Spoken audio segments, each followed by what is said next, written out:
ছেলেবেলা থেকেই রাকাকে ভয় পেয়ে আসছে অনুপম, অথচ শাস্ত্র মতে রাকাকে জন্মাতে দেখেছে সে। সেদিনের কথা অবশ্য ওর মনে নেই, তবে একটা দৃশ্য ওর স্পষ্ট মনে পড়ে। 16 নম্বর প্রভাত ঘোষ রোডের ওদের বাড়ির সামনের লনে ওরা দুজন খেলছে। অনুপম তখন ক্লাস 6-এ পড়ে আর রাকা ক্লাস 2-তে। স্কুল খেলা। রাকা টিচার আর অনুপম ছাত্র। ভীষণ কড়া টিচার রাকা। অনুপমকে নানা রকম শাস্তি দিচ্ছে আর সে বেচারি সব শাস্তি মাথা পেতে নিচ্ছে। আর দোতলার বারান্দায় অনুপমের মা সেই দৃশ্য দেখে হাসতে হাসতে গড়িয়ে পড়ছেন। রাকার বাবা বিমলেন্দু বন্দ্যোপাধ্যায় থাকতেন 10 নম্বরে। মস্ত পণ্ডিত মানুষ, কলকাতা বিশ্ববিদ্যালয়ে অধ্যাপনা করতেন আর দেশে বিদেশে অনেক বিশ্ববিদ্যালয়ে ভিজিটিং প্রফেসর ছিলেন। রাকার মা সেই জন্য বছরে অনেকটা সময় তাকে ছাড়াই কাটাতে বাধ্য হতেন। রোজ বিকেলে রাকা আসতো 16 নম্বরের লনে খেলতে। আর অনেক ছেলে মেয়ে আসতো, তবে রাকার প্রতি অনুপমের মার একটা বিশেষ স্নেহ ছিল। তার মেয়ে ছিল না। এই ফুটফুটে বাচ্চাটি তার সেই অভাব কিছুটা পূরণ করেছিল। প্রায় দেখা যেত অনুপমের মার পেটের উপর বসে রাকা তাঁর দেওয়া চকলেট খেতে খেতে অনর্গল কথা বলে যাচ্ছে, আর উনি মুগ্ধ বিস্ময়ে সেসব শুনে যাচ্ছেন। এর ফলে অনুপম আর ছোট ভাই রূপমকে রাকার অনেক অত্যাচার মুখ বুঝে সহ্য করতে হতো। মাকে বলে লাভ নেই, কারণ তার বিচারে রাকা সবসময় বেকসুর খালাস পেয়ে যেত। অনুপমের মাঝে মাঝে মনে হতো ওর মা রাকাকেই ওর চেয়ে বেশি ভালোবাসেন। রাকার মা শান্ত নির্বিরোধ মানুষ। তিনি অনুপমের মার মনের ব্যাপারটা বুঝতেন।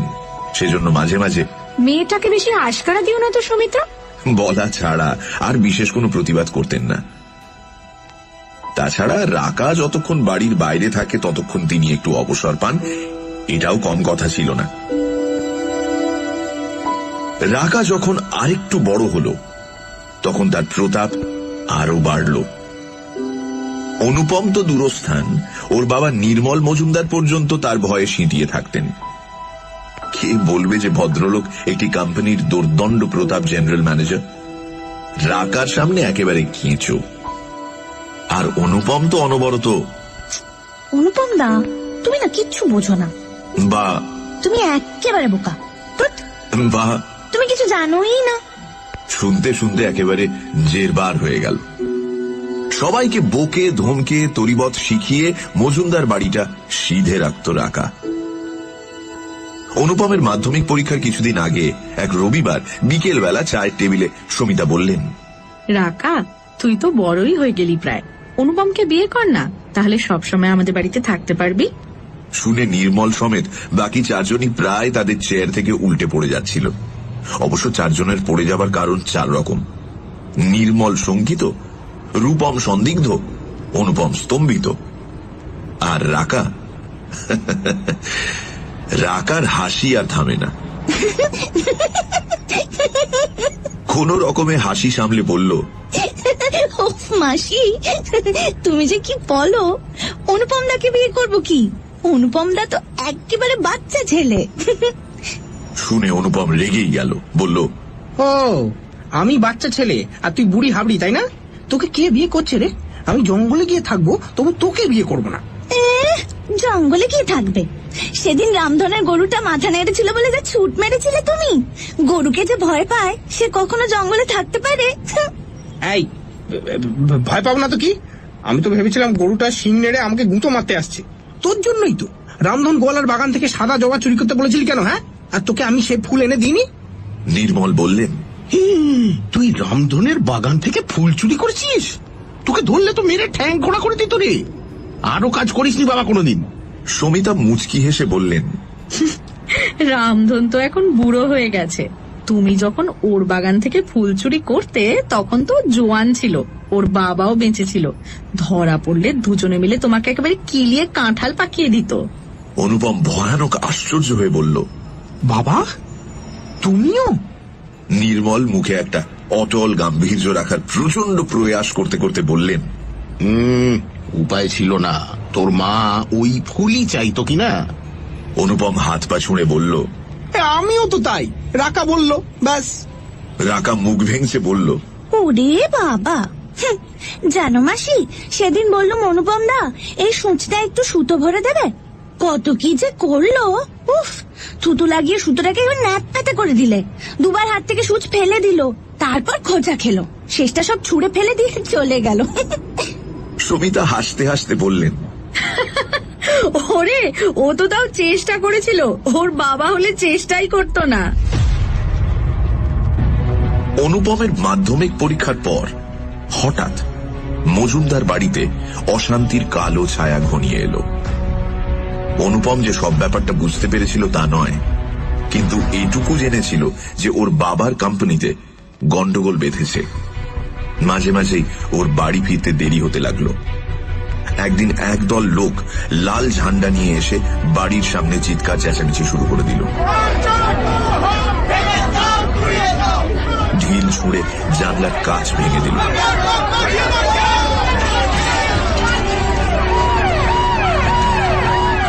ঘণ্টাখানেক বাদে পুলিশ এসে ভিড় সরালো। তার পরদিন থেকে ওর বাবা অফিসে যাওয়া বন্ধ করলেন। অনুপম শুনল ওদের কোম্পানিতে লকআউট।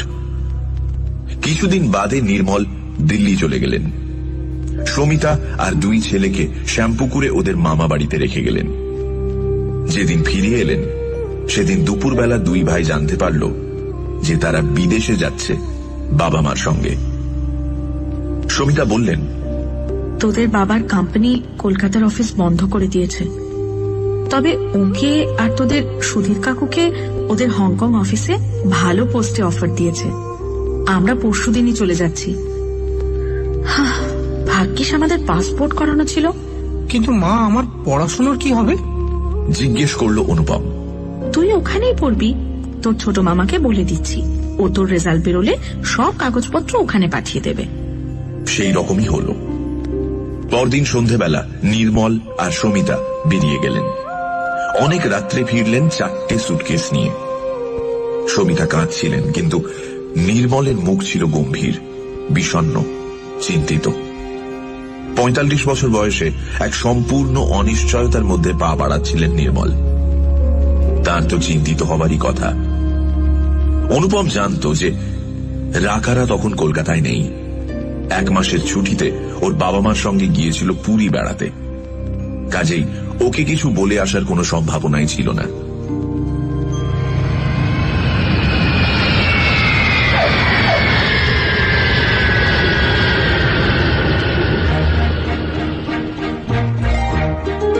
হংকংয়ে গিয়ে শান্তশিষ্ট নিরীহ বাঙালি পরিবারটি হঠাৎ প্রচন্ড বেগে ছুটতে শুরু করে দিল। ওদের বাবা নতুন কর্মক্ষেত্রে প্রবলভাবে নিজেকে লিপ্ত করে দিলেন। এছাড়া উপায়ও ছিল না। তাকে অনেক কম বয়সী অথচ হংকং অফিসের পুরনো লোকেদের সঙ্গে প্রতিযোগিতায় টিকে থাকার লড়াইয়ে নামতে হয়েছিল। দুই ভাই গিয়ে ভর্তি হল আন্তর্জাতিক স্কুলে। সেখানেও প্রবল প্রতিযোগিতা, নিঃশ্বাস ফেলবার সময় নেই। আর আত্মীয় বান্ধবহীন বিদেশে একা বাড়িতে হাঁপিয়ে উঠে সমিতাও একটা চাকরি নিয়ে নিলেন। ফলে এই নতুন পরিবেশে, নতুন জীবনযাত্রায় কলকাতার একটি 2 বিনুনি করা স্কার্ট পরা 12 বছরের ফর্সা গোলগাল মেয়ে কোথায় যেন হারিয়ে গেল। মাঝে মাঝে শ্যামপুকুর থেকে অথবা দুর্গাপুরে নির্মলের দাদা বৌদির কাছ থেকে চিঠিপত্র আসে, কিন্তু তাতে রাকার কোনো উল্লেখই থাকে না। আর চিঠি লেখার ব্যাপারে অনুপমের চিরকালই অনীহা। কাজেই সে যে রাকাকে চিঠি লিখবে তাও হয়ে উঠল না। ফলে রাকার কথা আর কারুর মনে রইল না। হংকং থেকে A লেভেল পাশ করে অনুপম চলে গেল ইংল্যান্ডে মেকানিক্যাল ইঞ্জিনিয়ারিং পড়তে। তার প্রায় বছর 1.5 বাদে নির্মল ওকে ডেকে পাঠালেন।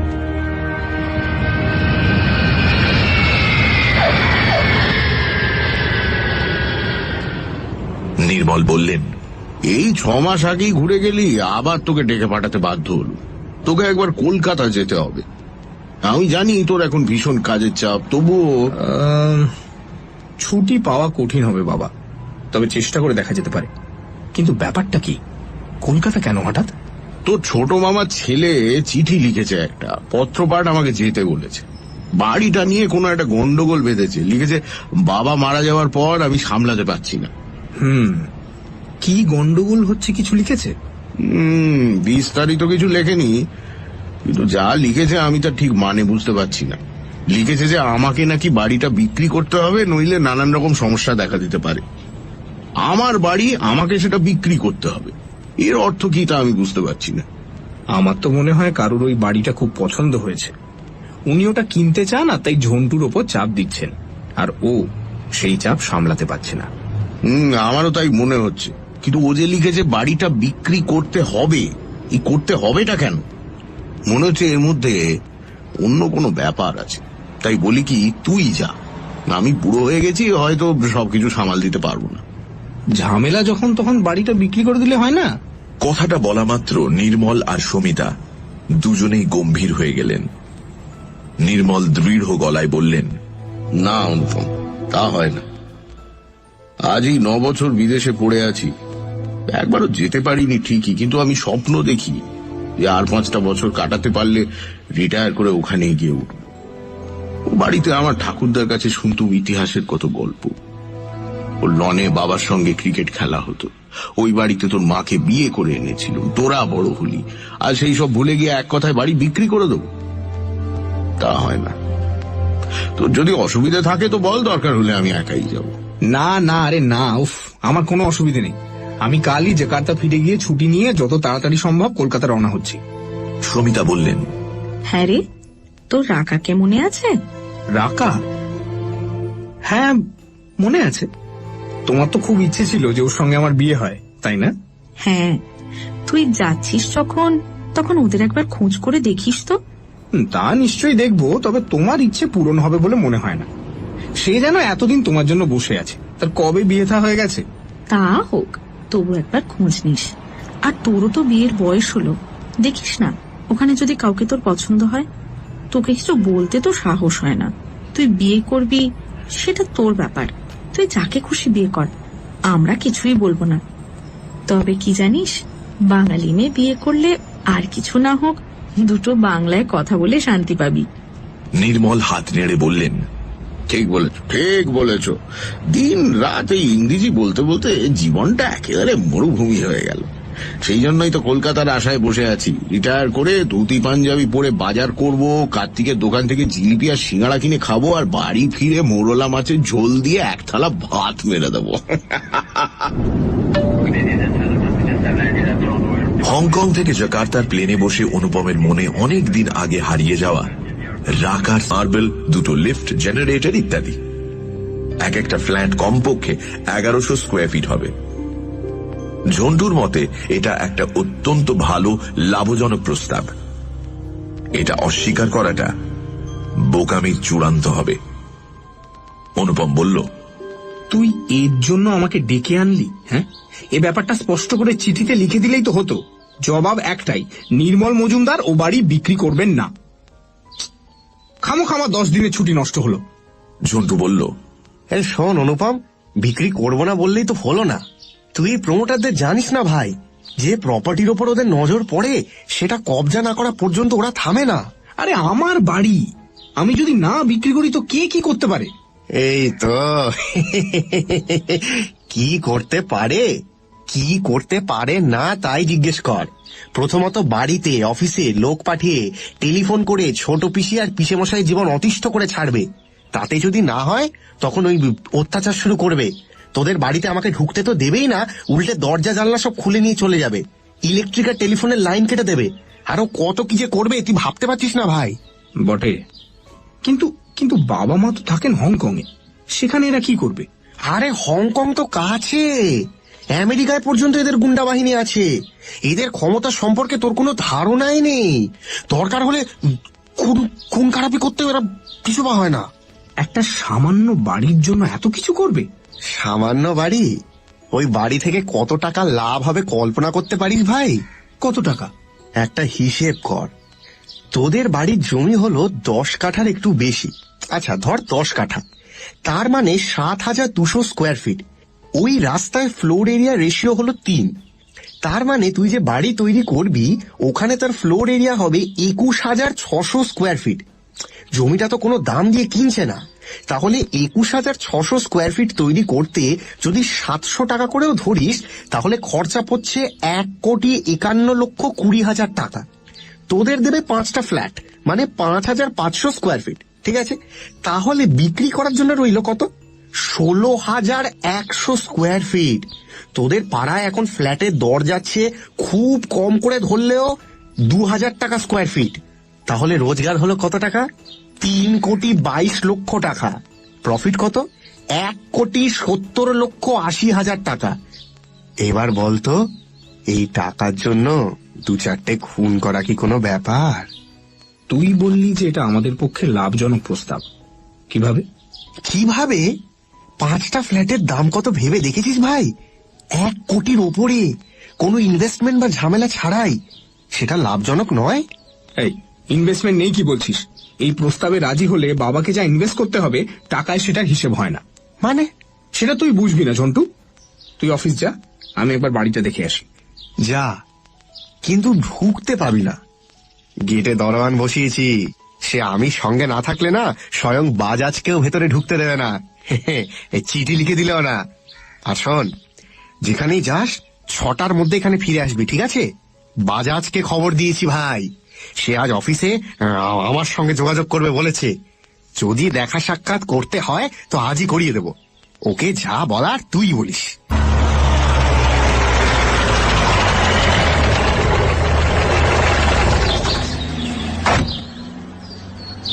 ট্যাক্সি থেকে নেমে অনেকক্ষণ বাড়িটার সামনে দাঁড়িয়ে রইল অনুপম। বাড়িটা যেন কারুর আশায় চোখ বুজে ধ্যানস্থ হয়ে আছে। বন্ধ দরজা জানলাগুলোর পেছনে কত হাসি, কত গান, কত আনন্দ যে ঢাকা পড়ে আছে সেটা বাইরে থেকে দেখলে বোঝার উপায় নেই। সামনের লনে বড় বড় ঘাস গজিয়েছে, পেছনের বাগানটা শুকিয়ে গেছে, তবু যেন তার হৃৎপিণ্ডটা এখনো চলমান। সবকিছু একেবারে মরে যায়নি। বাড়িটা যেন সেই দিনের অপেক্ষায় বসে রয়েছে যেদিন তার দরজা জানলাগুলো আবার খুলে যাবে, ভেতরে আলো জ্বলে উঠবে, কান্না হাসির দোল দোলানো পৌষ ফাগুনের পালা পুরো দমে আবার শুরু হয়ে যাবে।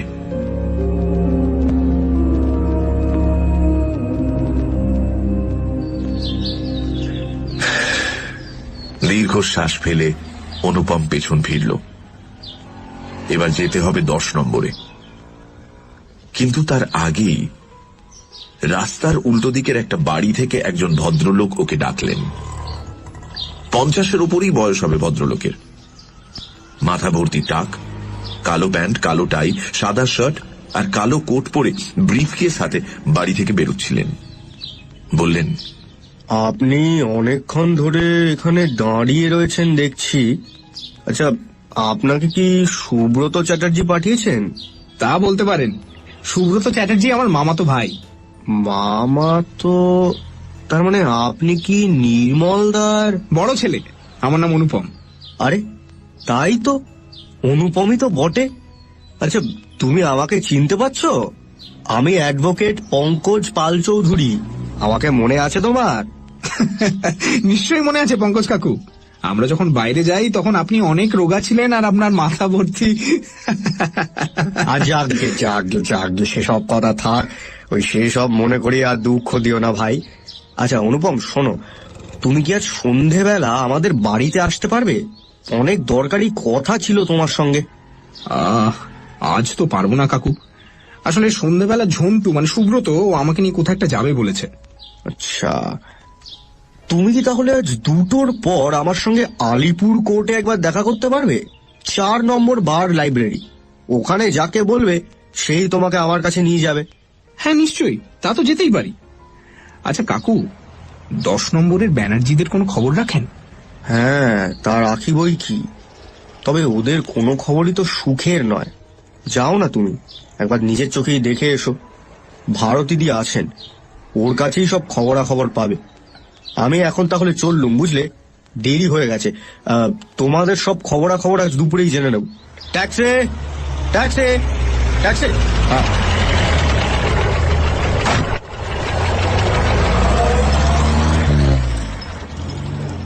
চিন্তিত শঙ্কিত মনে অনুপম গিয়ে 10 নম্বরের বেল বাজালো।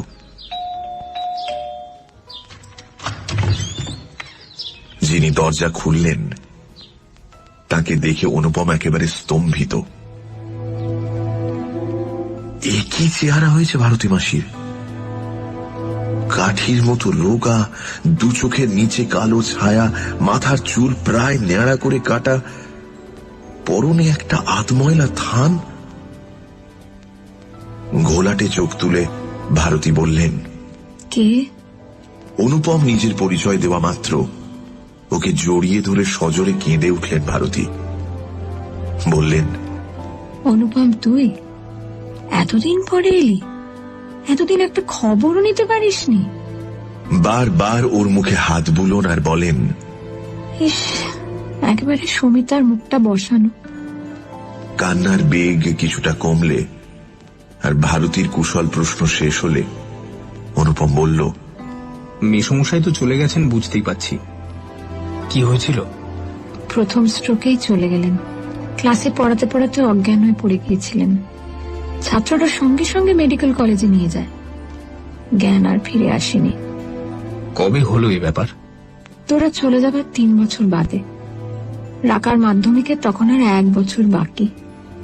আচ্ছা, রাকা এখন কি করছে? প্রশ্নটা শুনে উদ্ভ্রান্ত চোখে অনুপমের দিকে তাকালেন ভারতী। বললেন, রাকা? রাকা সেই রাকা নেই রে, ও শেষ হয়ে গেছে। শেষ হয়ে গেছে মানে? রাকা নেই? না না, মালাই শার্ট। তবে না থাকারই মতো আছে, বেঁচে মরে আছে। ও কোথায়? কেউ কি ওর উপর অত্যাচার করছে? করছে বাবা, ওর উপর ভয়ানক অত্যাচার করছে। মেয়েটা আধমরা হয়ে রয়েছে, তাও কোনো নিস্তার নেই। আর এসব কথা কাউকে তো বলতে পারি নে, কেউ বিশ্বাসই করবে না। তোকে বললুম, হয়তো তুই কিছু বুঝতে পারবি। মাসিমা মাসিমা মাসিমা, আগে আমাকে বলুন যে ওর উপর কে অত্যাচার করছে। ওর স্বামী। আবার কে? ওর স্বামী কি করে? কি আবার করবে, 2 বছর হলো মরে গেছে, হার্ট অ্যাটাক হয়েছিল। শুনে অনুপম একেবারে স্তম্ভিত। একটু সময় লাগলো ওর নিজেকে সামলে নিতে। বলল, কি? মরে গেছে? তবে যে বললেন অত্যাচার করছে। তাই করছে বাবা। তোর হয়তো অসম্ভব বলে মনে হতে পারে, কিন্তু তাই তো হচ্ছে। মাসিমা, আপনি আরেকটু খোলসা করে বলবেন প্লিজ। কি আর বলবো, রাকার বাবা সারা জীবন শুধু ছাত্রই পড়িয়েছেন, টাকা পয়সার কথা চিন্তাই করেননি। যখন চলে গেলেন, এই বাড়িটা আর প্রভিডেন্ট ফান্ডের কিছু টাকা ছাড়া আর কিছুই রেখে যেতে পারেননি। খুব অর্থ কষ্টে পড়েছিলাম তখন। দোতলাটা ভাড়া দিয়ে দিলুম, তাতে কিছুটা সাশ্রয় হলো। এদিকে মেয়েটা বড় হচ্ছে, তার বিয়ে দেবো কি করে সেই চিন্তায় অস্থির ছিল। রাকা যখন হায়ার সেকেন্ডারি পরীক্ষা পাশ করলো, তখন অদ্ভুত ভাবে ওর একটা সম্বন্ধ এলো। বউবাজারের নিত্যানন্দ মুখুজ্জেদের নাম শুনেছিস কিনা জানি না। ওরা খুব শিক্ষিত পরিবার, আর রঘুলাবাদের জমিদার। জমিদারি চলে গেছে, কিন্তু চালচলন সেই এক রকম। ওদেরই ছোট তরফের কৃষ্ণানন্দ মুখুজ্জের একমাত্র ছেলে নীলাঞ্জনের সঙ্গে সম্বন্ধ নিয়ে এলো ওদের আরেক তরফের এক ছেলের বউ সুমিত্রা। সে আবার আমার দূর সম্পর্কের ননদ। পণ লাগবে না, কিচ্ছু দিতে হবে না। সে তো আমার আকাশের চাঁদ পাওয়ার অবস্থা। তা কি কাজ করতেন এই নীলাঞ্জন? সে লাইব্রেরিয়ানশিপ পাশ করে কি একটা কলেজের লাইব্রেরিয়ানের কাজ করত। তবে ওদের যা সম্পত্তি, তাতে চাকরি না করলেও চলতো। বিয়ের পর প্রথম সব ঠিক ছিল। পরে দেখা গেল রাকাকে নীলাঞ্জন বাপের বাড়িতে আসতে দিতে চায় না। কদাচিৎ সঙ্গে করে আনে, সঙ্গে করে নিয়ে যায়। একা আসার তো প্রশ্নই ওঠে না। রাত্রেও থাকতে দিতে চায় না। আমি প্রথম ভাবতুম আমরা সাধারণ মধ্যবিত্ত পরিবার বলে হয়তো আসতে দেয় না। পরে জানতে পারলুম তা নয়। নীলাঞ্জনের ছিল প্রচন্ড সন্দেহবাতিক। সে সন্দেহ করতো যে রাখা এমন সুন্দরী যখন, তখন নিশ্চয়ই পাড়ার কোনো ছেলের সঙ্গে ওর ভাব আছে। একা এলে বা রাত্রের অন্ধকারে ও যদি তার সঙ্গে পালিয়ে যায়। রাখার কারোর সঙ্গে ভালোবাসা আছে বা ছিল কিনা জানবার জন্য প্রথম দিকে ঘুরিয়ে পেঁচিয়ে প্রশ্ন করত, পরে সোজাসুজি, তারপরে মারধর। ছেলেটা চাকরি ছেড়ে দিল, দিন রাত রাখাকে পাহারা দেয়। বাড়ির লোকেদের সঙ্গে কথাবার্তা বন্ধ হলো, এমনকি আমার সঙ্গে কথা বললেও হাড়ি পেতে শুনতো। অনেক বুঝিয়েছিলেন ওর বাবা মা। কৃষ্ণানন্দ বাবু তো অত্যন্ত ভালো লোক। ওর স্ত্রী প্রথম দিকে ছেলের দিকে টেনে কথা বলতেন। ছেলে যে বউকে বাপের বাড়িতে যেতে দেয় না, বা তার মেয়ে বন্ধুদের সঙ্গে দেখা পর্যন্ত করতে দেয় না, আর সবসময় তার উপর খবরদারি করে, তাতে উনি খুশিই ছিলেন। পরে উনিও ভয় পেয়ে যান। ব্যাপারটা যে স্বাভাবিক নয় সেটা উনি বুঝতে পেরেছিলেন, কিন্তু ওদের করবার কিছু ছিলই না। একমাত্র ছেলে, ছোটবেলা থেকে শুধু আদরই দিয়ে এসেছেন, শাসন করেননি। তার এই বয়সে সে প্রশ্নই আর উঠতে পারে না। অথচ রাকা কি বলতো জানো? বলতো নীলাঞ্জন মানুষ হিসেবে খারাপ ছিল না, ওর ভেতরে দয়া মায়া ছিল। অন্যের দুঃখ কষ্টে বিচলিত হতো, তাদের সাহায্য করত। কিন্তু রাকা যে কষ্ট পাচ্ছে, তার যে দম বন্ধ হয়ে আসছে, সেটা বুঝতেই পারতো না। তার বদ্ধমূল ধারণা ছিল যে ওর ঘরের চৌহদ্দির বাইরের জগৎটা ভয়ানক নোংরা। সেখানে যারা ঘুরে বেড়ায় তারা সবাই মানুষের মুখোশ পরা রাক্ষস, কেউ সৎ নয়, কেউ সরল নয়। অতএব সে যা করছে সেটা রাকার ভালোর জন্যই করছে। রাকাকে সৎপথে রাখা এবং তার শরীরটাকে নিরাপদ রাখার দায়িত্ব তো তার। অতএব সে সব সময় রাকাকে ঘরের মধ্যে আটকে রাখাই উচিত বিবেচনা করত। রাকা বলতো এটা একটা অসুখ, মনের অসুখ। আপনি কি বলেন? আমি তো বলি যে এটা ওর স্বভাব। বাবা মা সারা জীবন পুতুপুতু করে রেখেছেন, আর সেই জন্যই বাইরের জগৎটা সম্পর্কে ওর মনের ভেতর একটা অবিশ্বাস আর আতঙ্ক জন্মে গেছে। অসুখ সারানো যায়, স্বভাব সারানো যায় না। তো রাকা বাড়ি ছেড়ে চলে এলো না কেন? তার দুটো কারণ ছিল। প্রথমত ভয়। ও জানতো যে বেরিয়ে এলে নীলাঞ্জন ঠিক আসবে পেছনে পেছনে, আর হয়তো রাগে উন্মাদ হয়ে ওকে মেরে ঠ্যাং খোঁড়া করে দেবে। আর দ্বিতীয়ত বাড়ি ছেড়ে যাবে আর কোথায়? আর তো এই অবস্থা, দুজনে চলবে কি করে? রাকা যে চাকরি নেবে তার তো উপায় নেই। শুধু হায়ার সেকেন্ডারি পরীক্ষা পাশ করে কোনো ভদ্রস্থ চাকরি আজকাল পাওয়া যায় না। আর নীলাঞ্জন যা ভাবতো তার কিছুটা তো সত্যি। একটা সহায় সম্বলহীন সুন্দরী মেয়ে এই শহরে বেশি দিন টিকে থাকতে পারে? তাই সে মানিয়ে নেবার চেষ্টা করত, যুক্তি দিয়ে তর্ক করে নীলাঞ্জনকে বোঝাবার চেষ্টা করত। কোনো লাভ হয়নি। রাকা এখন কোথায় আছে? ওই বাড়িতে যাবে কোথায়? যেখানেই যায় ওর পেছনে পেছনে নীলাঞ্জন গিয়ে উপস্থিত হয়। সেটা আপনি বোঝেন কি করে? ধরো ও আমাদের এই বাড়িতে এলো, 5 মিনিট যেতে না যেতেই ও শরীরের কোথাও, হয় পেটে, নয় পায়ে, নয়তো মাথার ভেতরে অসহ্য যন্ত্রণা শুরু হয়ে যাবে। যতক্ষণ না বাড়ি ফিরে যাবে ততক্ষণ চলতেই থাকবে। ডাক্তার দেখিয়েছেন? দেখিয়েছি, নানা রকম টেস্টও হয়েছে, কিচ্ছু পাওয়া যায়নি। শুধু যে রাকাই যন্ত্রণা পায় তা নয়, অন্য লোকেও পায়। ও যদি বাজারে যায়, সঙ্গে ওর শ্বশুর থাকে, তখন যদি ওর দিকে একটু বেশি সময় কেউ তাকালো তো ব্যাস, সে লোকটা হয় পা পিছলে পড়ে হাত ভাঙবে, নয়তো বটিতে আঙুল কেটে রক্তারক্তি করবে, নয়তো তার মাথার উপর টালি খসে পড়বে।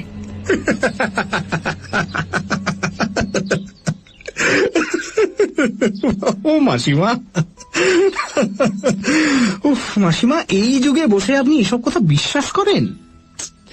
এক কাজ করুন, আমাকে রাকার টেলিফোন নাম্বারটা দিন, আমি ওর সঙ্গে একটু কথা বলে দেখি। তা দেব, কিন্তু সাবধানে থাকিস বাবা। তুই আমার কথা বিশ্বাস করলি না জানি। এখন দেখ, যদি রাকার সঙ্গে কথা বলতে পারিস কথা বলতে পারবো না বলছেন? ওকে টেলিফোন ধরতে দেবে না? ওর বাড়ির লোক দেবে, নীলাঞ্জন দেবে না। চেষ্টা করে দেখ। প্রভাত ঘোষ রোডের মধুবন মিষ্টান্ন ভান্ডার থেকে প্রচুর পরিমাণে রাধাবল্লভী আর আলুর দম খেয়ে একটা ট্যাক্সি নিয়ে আলিপুর কোর্টের দিকে রওনা হলো অনুপম। ট্যাক্সিতে যেতে যেতে ও ভাবছিল যে কি করুণ অবস্থা হয়েছে ভারতী মাসির। তাড়াহুড়ো করে রাকার বিয়েটা দিয়েই ভুল করেছিলেন ভদ্রমহিলা। ওকে অন্তত গ্র্যাজুয়েশনটা শেষ করতে দেওয়া উচিত ছিল, তাহলে হয়তো ব্যাপারটা এরকম দাঁড়াতো না।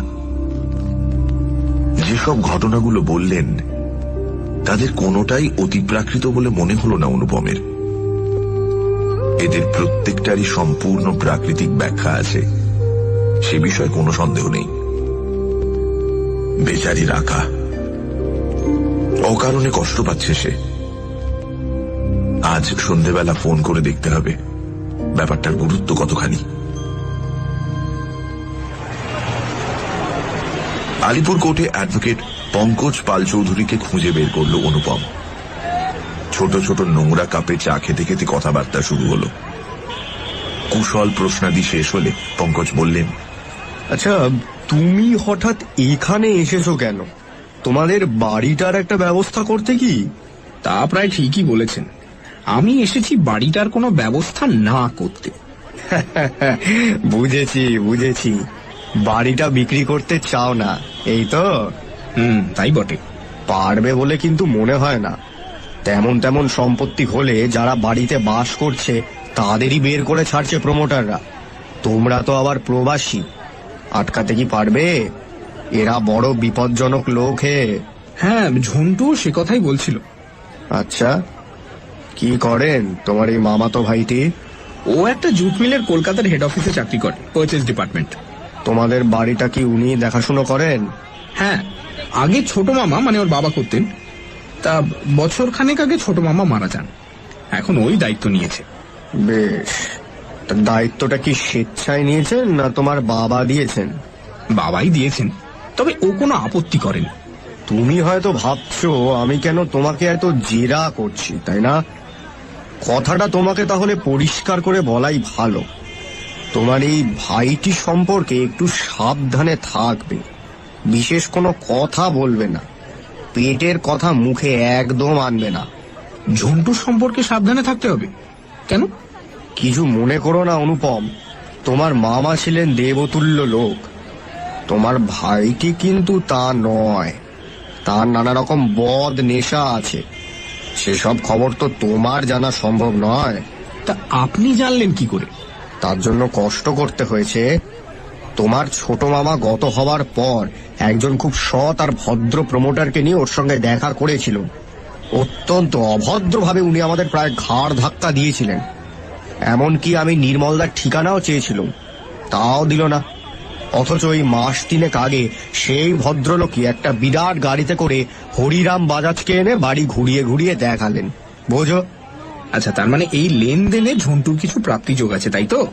হ্যাঁ, ঠিক তাই। সেই জন্যই বলছি, শুধু একজনের কথায় যেন নেচো না, ভালো করে বাজিয়ে নাও। তোমার ওই বাড়ি কিন্তু সোনার খনি। পঙ্কজ কাকু, ওটা আমাদের বসত বাড়ি। হ্যাঁ, তা তো বটেই, নিশ্চয়ই 100 বার।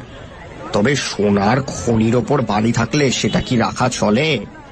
তবে হ্যাঁ, বিক্রি যদি নেহাতি না করতে চাও এবং বাড়িটা বাঁচাতে চাও, তাহলে ওই সুব্রত চ্যাটার্জির ওপর নির্ভর করো না বাবা। হরিরাম তোমাদের কিছুতেই টিকতে দেবে না, বরং অন্য কোনো রাস্তার কথা ভাবো। আচ্ছা, এই হরিরাম বাজাজ লোকটা কে? একে আপনি চেনেন? আমি আলিপুর কোর্টের উকিল বাবা, ওকে চিনব না? হাড়ে হাড়ে চিনি। এই কোর্টেই ওর নামে অন্তত 50টা কেস ঝুলছে। কাউকে টাকা নিয়ে ফ্ল্যাট দেয়নি, কোথাও একই ফ্ল্যাট 3 জনকে বেচেছে, কোথাও কর্পোরেশনের স্যাংশনের বাইরে কনস্ট্রাকশন করেছে, কোথাও ফ্ল্যাটে হ্যান দেব ত্যান দেব বলে এক গাদা টাকা নিয়ে সেসব না নিয়ে ভুসি মাল দিয়েছে। ওর কি গুণের কোনো শেষ আছে? কিন্তু কেউ ওর কেশাগ্র স্পর্শ করতে পারছে না, ভাবো। এত টাকা লোকটার, আইনেরও থোড়াই কেয়ার করে। যে ওর লেজে পা দিয়েছে তাকে খুন করতে ওর কোনো দ্বিধা নেই, করেছেও অনেক। এ তো ভয়ানক লোক দেখছি।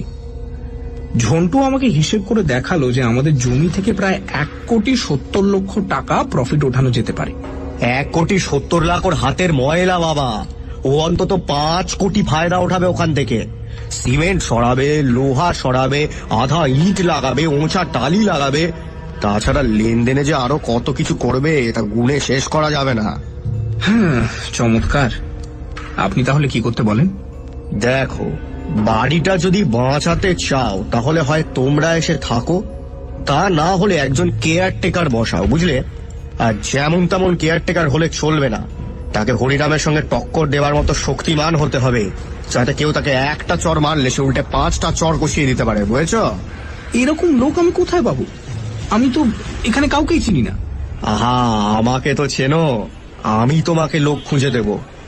নির্মলদার বাড়িটা রক্ষা করা আমারও তো কর্তব্য। আমার সন্ধানে এরকম কয়েকজন আছে, তারা আমার অত্যন্ত অনুগত। তাদের আমি কোনো না কোনো সময় বিপদ থেকে বাঁচিয়েছিলাম। এখন তারা আমার কথায় ওঠে আর বসে।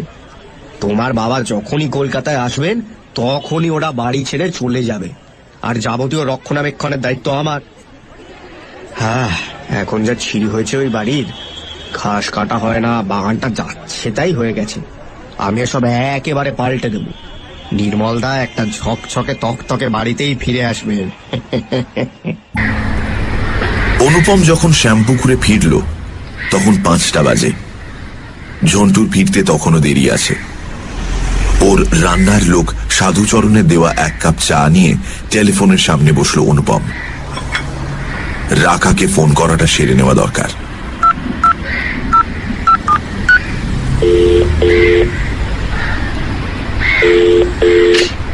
হ্যালো। ফোন ধরল একটি নারী কণ্ঠ। প্রশ্ন হলো, কাকে চান? আমি কি একটু রাকার সঙ্গে কথা বলতে পারি? কে কে আপনি?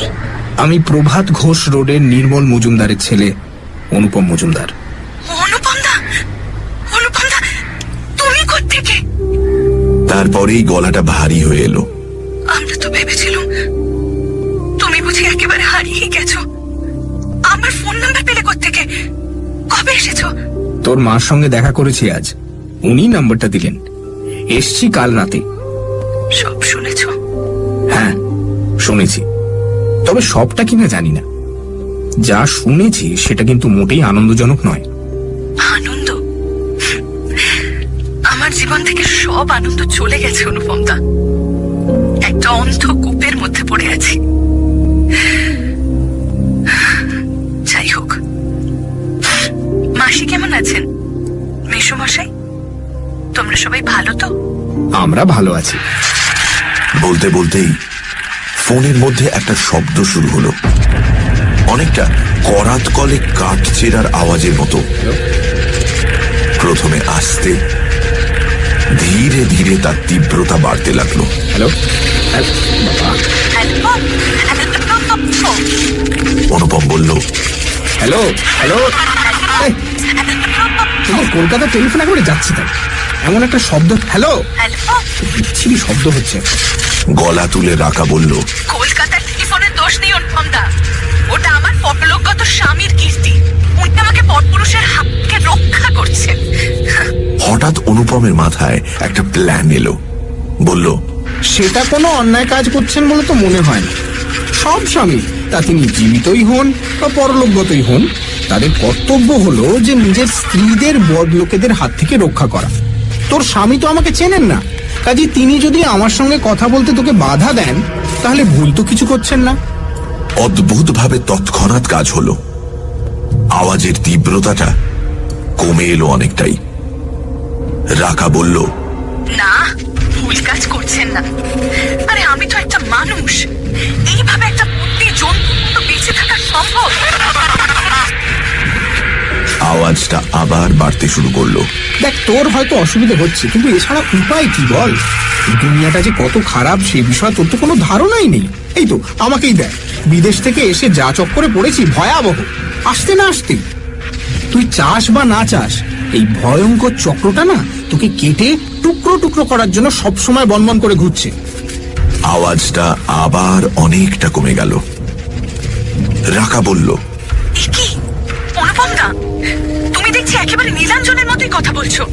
বলতেই হবে, তোমার স্বামী বুদ্ধিমান পুরুষ ছিলেন, আর তুই তোর মাকে বলেছিস না যে উনি ছিলেন সহৃদয় ভদ্রলোক। কাজেই উনি যা করছেন সেটা তোর ক্ষতি করার জন্য নিশ্চয়ই করছেন না। বিদেশে থেকে তোমার বুদ্ধি শুদ্ধি সব লোপ পেয়েছে দেখছি। আওয়াজটা এখন আর প্রায় শোনাই যাচ্ছে না। আমার বুদ্ধি শুদ্ধি কিচ্ছু লোপ পাইনি, আর তোরও ঘটে কিছু বুদ্ধি আছে বলে আমি জানতাম। একটু ভেবে দেখিস যে আমি যে তোর সঙ্গে এতক্ষণ কথা বললাম তাতে তোর উপকার হলো কি হলো না। আমি কিচ্ছু ভেবে দেখবো না, আমি কিচ্ছু ভেবে দেখতে চাই না। ছেলে মানুষই করিস না রাকা, তোর সঙ্গে আমার একবার দেখা করা দরকার। এসব কথা টেলিফোনে হয় না, তোকে তোকে ভালো করে বোঝাতে হবে। আচ্ছা, আমি বাবার সঙ্গে কথা বলে তার অনুমতি নিয়ে নিচ্ছি। তুমি কাল সকালে টেলিফোন করো কেমন? তুই বেশি কিছু বলিস না, আমি গিয়ে প্রথমে ওর সঙ্গে দেখা করব। তোর সঙ্গেও যা কথা তা ওর সাক্ষাতেই হবে, এই অনুমতিটা নিয়ে রাখিস শুধু। তাই হবে অনুপম দা। টেলিফোনটা রেখে চোঁ চোঁ করে চাটা শেষ করে ফেলল অনুপম।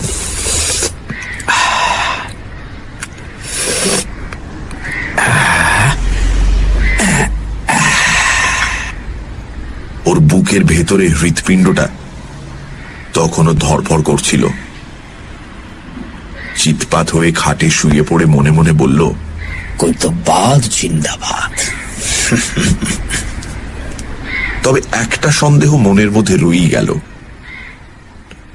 রাকা ইঙ্গিতটা ধরতে পারবে তো?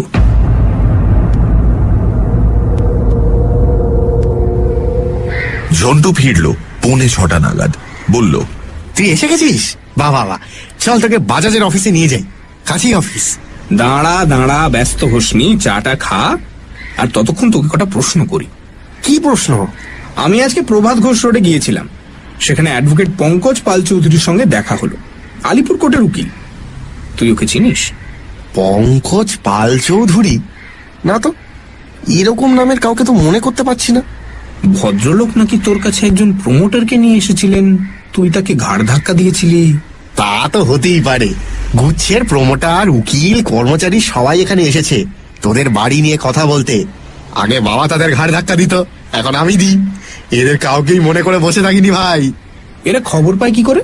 আরে এটা একটা প্রশ্ন হলো? অমন একটা প্রপার্টি জলজ্যান্ত চোখের ওপর বছরের পর বছর তালাবন্ধ হয়ে পড়ে রয়েছে, আর তার খবর এরা পাবে না? আজ থেকে নাকি, আজ অনেক বছর হলো এরা আসছে আর ঘাড় ধাক্কা খেয়ে ফিরে যাচ্ছে। তুই বাজাজকে দিসনি কেন? হ্যাঁ, দিতে তো গিয়েছিলুম, তখন দেখি আমারই ঘাট থেকে মুন্ডুটা খসে যাওয়ার মতন অবস্থা। সে আবার কি? লোকটা খুব শান্ত গলায় আমাকে জানালো যে গ্লোব জুট মিলের ম্যানেজিং ডিরেক্টর মিস্টার দয়াশঙ্কর টিকমানি ওর শ্যালক, এবং তাকে বললে গ্লোবের পারচেজ ডিপার্টমেন্টের জনৈক সুব্রত চট্টোপাধ্যায় মানে এই অধমের চাকরি দিতে হওয়াটা কোনো ব্যাপারই নয়, আর এতে যে ইউনিয়ন কোনো হস্তক্ষেপ করবে না সে বিষয়েও নাকি কোনো সন্দেহ নেই। অতএব আমি যেন তাঁর এজেন্ট শ্রী পাঁচুগোপাল সাউয়ের সঙ্গে বাক্যালাপ করি। তুই তো জানিস ভাই, এ বাজারে চাকরি গেলে কি অবস্থা হয়। তার উপর নীলিমার বাবা মা বিয়ের তারিখ স্থির করবার জন্য বড্ড চাপাচাপি করছেন। হ্যাঁ, কাজেই ঘাড়ে ধাক্কা না দেওয়াটাই যুক্তিযুক্ত বিবেচনা করলুম। তোকে টাকা অফার করেনি?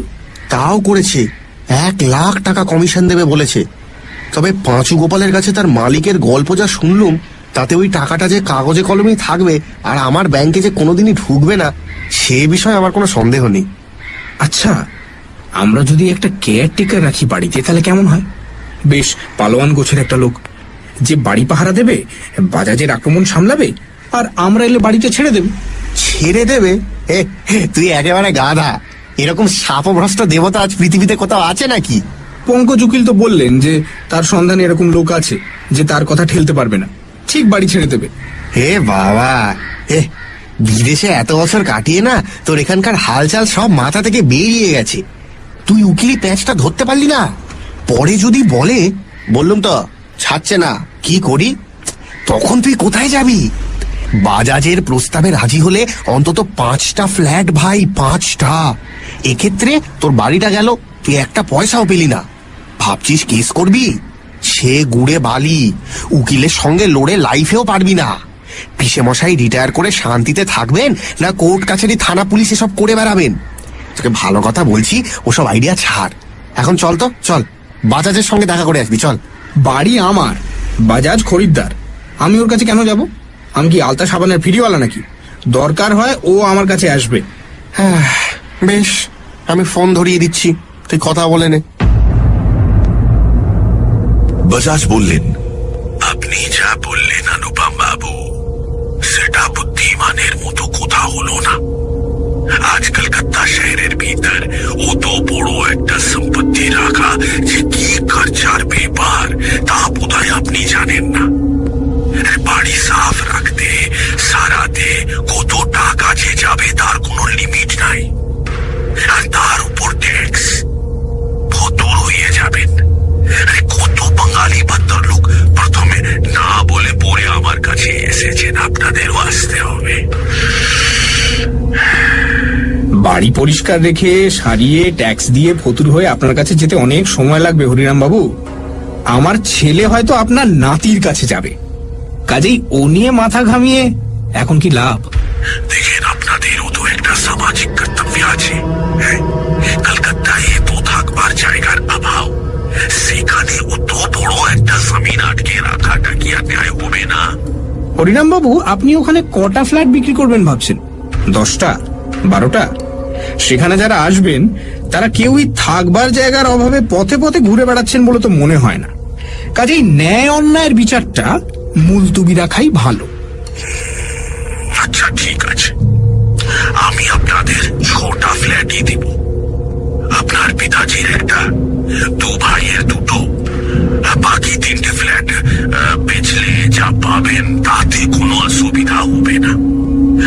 কিন্তু এটাই আমার শেষ প্রস্তাব। কি এবার খুশি তো? ওরে বাবা, এই যে একেবারে কাল নিমির লঙ্কা ভাগ করে দিলেন আপনি। যাক, আপনার প্রস্তাবের জন্য ধন্যবাদ, তবে আমার বাবাই প্রস্তাবে রাজি হবেন না, এটা আপনি ধরে নিতে পারেন। রাজি না হলে আবশ্যক কিছু যায় আসে না। হরে রাম বাজাজ যা চায় সেটা সে নিয়ে থাকে, তবে তাতে কিছু খরচা আছে। সেটা পুষিয়ে নিতে আমার অফারটা হয়তো কমে যেতে পারে। সিধে আঙুলে যদি ঘি না ওঠে, ফির दूसरा रास्ता तो নিতেই হবে। বেশ, তো ভালো কথা। আপনার যে রাস্তা খুশি আপনি নেবেন। আজ তাহলে রাখি। সে রাতে হংকং এ টেলিফোন করলো অনুপম। নির্মল বললেন, ঠিক কাজ করেছিস। আমি জীবনে কখনো অন্যায় শক্তির কাছে মাথা নিচু করিনি, তুইও করিস না। এক কাজ কর, এখানে চলে আয়। কি করবে বাজাজ? বাড়িটা দখল করে নেবে জোর করে, করলে করবে, তখন যদি লড়াই করতে হয় তাই করা যাবে। তুই চলে আয়, আর বিপদে পড়লে ব্যারিস্টার পবিত্র গুপ্তর কাছে যাবি, আমার নাম করলেই হবে। হ্যাঁ, তাই যাব, তবে ফিরতে আরো কয়েকটা দিন সময় লাগবে। অন্য একটা প্রবলেম আছে, সেটা মাকে বলছি, মাই তোমাকে বলবে। মাকে একটু ফোনটা দাও। হ্যাঁ রে, বল। রাকার কথা শুনে সমিতা বললেন, এইসব কি হচ্ছে কি? তুই এক্ষুনি রাকার বাড়িতে যা, যে অবস্থায় আছে সেই অবস্থায় ওকে উঠিয়ে নিয়ে শ্যামপুকুরের বাড়িতে নিয়ে আয়। ঝন্টুকে বলে দে পাসপোর্টের ব্যবস্থা করে ওকে যেন যত শিগগিরই সম্ভব হংকং এ পাঠিয়ে দেয়। ততদিন ওর সেজ বৌদির কাছে থাকবে না হয়। আরে দাঁড়াও দাঁড়াও, অত ব্যস্ত হলে হয়? আমি তো তোমাকে বললাম ব্যাপারটা অতটা সোজা নয়, আস্তে আস্তে এগোতে হবে, নইলে বিস্তর গন্ডগোল।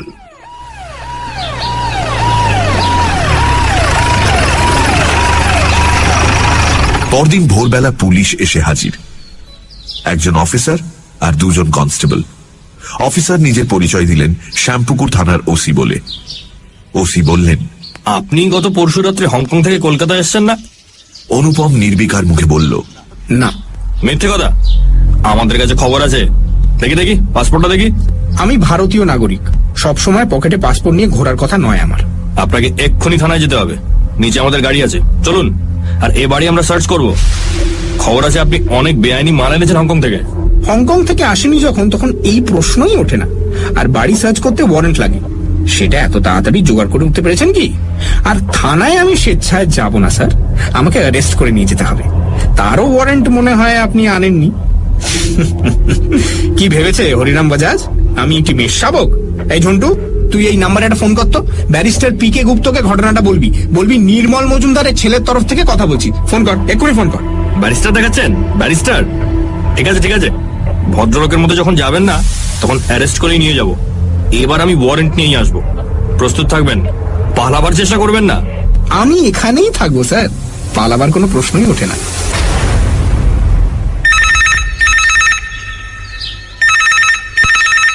পুলিশ চলে যাবার 10 মিনিট বাদেই ব্যারিস্টার গুপ্তর ফোন এলো। বললেন, হ্যাঁ, কাল রাত্রে আমি তোমার বাবার ফোন পেয়েছি, সব শুনেছি। এত তাড়াতাড়ি যে শুরু হয়ে যাবে সবকিছু তা তো ভাবতে পারিনি। কিন্তু তোমার কোনো ভয় নেই, যদি চাও তো ডিসি কে ফোন করে আমি তোমায় পুলিশ প্রোটেকশনের ব্যবস্থা করে দিতে পারি। ও হ্যাঁ, আর একটা কথা, আমি শ্যামপুকুর থানায় ফোন করেছিলাম, কিন্তু ওরা কিন্তু আমায় বললো যে ওসি সকাল থেকে থানাতেই আছেন, কোথাও যাননি। ঠিক আছে, আচ্ছা রাখছি। ঝন্টু অফিসে যাবার সময় বলে গেল, শোন, সাবধানে থাকবি, দুম করে ফ্ল্যাটের দরজা খুলবি না, কোথাও যাবি না, আর যদি কোথাও যাস, কোথায় যাচ্ছিস সেটা সাধুচরণকে জানিয়ে যাবি, ঠিক আছে? আমি চললাম ভাই, বাই বাই, টাটা। ঝন্টু যাবার ঘন্টাখানেক বাদে অনুপম ফোন করলো রাকার শ্বশুর বাড়িতে।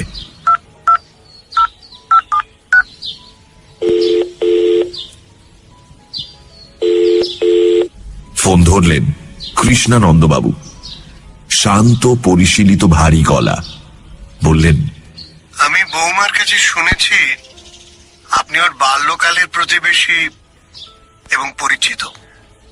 আপনি ওর সঙ্গে দেখা করতে চান তো আপনি অবশ্যই আসতে পারেন, কিন্তু এখানে এলে আপনার কিছু অসুবিধে হতে পারে। সে সম্পর্কে আপনি কিছু জানেন? জানি। দেখুন, আপনি হয়তো এসব কথা বিশ্বাস করেন না, কিন্তু আমরা করি। আর সত্যি কথা বলতে কি, আমরা করতে চাই। আমাদের একমাত্র সন্তান যে একেবারে চলে যায়নি, সে যে আমাদের কাছে আছে, এই বিশ্বাসটা আমাদের বুড়ো বুড়ির কাছে কত বড় সান্ত্বনা তা হয়তো আপনি বুঝতে পারবেন। নিশ্চয়ই বুঝতে পারছি। আপনাদের ছেলে অত্যন্ত হৃদয়বান, তিনি যে অকারণে আমার কোনো রকম অসুবিধে হতে দেবে না এই বিশ্বাসও আমার আছে। কৃষ্ণানন্দবাবুর গলাটা এবার একটু তরল হলো। বললেন, বাহ, চমৎকার, তুমি দেখছি যথেষ্ট সহৃদয় মানুষ।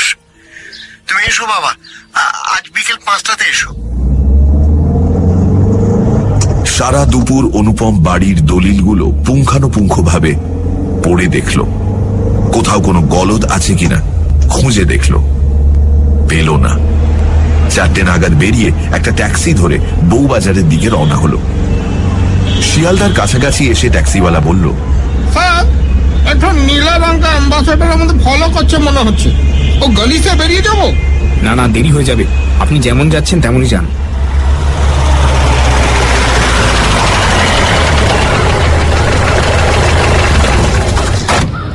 বাড়িটা খুঁজে পেতে একটু সময় লাগলো। ঠিকানাটা বউবাজার স্ট্রিটের হলেও বাড়িতে ঢুকতে হয় একটা সরু কানাগলি দিয়ে কিছুটা ভেতরে ঢুকে। গলিটা নির্জন, যদিও সামান্য দূরেই বউবাজার স্ট্রিটের জনস্রোত বয়ে চলেছে। অনুপম কলিং বেল বাজাতে গিয়েও হাত সরিয়ে নিল, কড়া নাড়ল। দরজা খুলে দিলেন একজন বয়স্ক ভদ্রলোক। সাদা পাজামা পাঞ্জাবি পরা, হাতে লাঠি, মাথার চুল একেবারে সাদা, বলি রেখাঙ্কিত বিষণ্ণ মুখে মোটা ফ্রেমের চশমা। বললেন, ও তুমি অনুপম না? এসো এসো, ভেতরে এসো। দরজা দিয়ে ঢুকেই ডান দিকে প্রকাণ্ড বসবার ঘর, একটা অতিকায় প্রাগৈতিহাসিক সোফা সেট, একটা রাইটিং ব্যুরো, অনেকগুলো ছোট ছোট টেবিল, একটা আর্ম চেয়ার, আর দেওয়ালে সম্ভবত পূর্বপুরুষদের কয়েকটা অয়েল পেন্টিং ঘরটা অলঙ্কৃত করছে।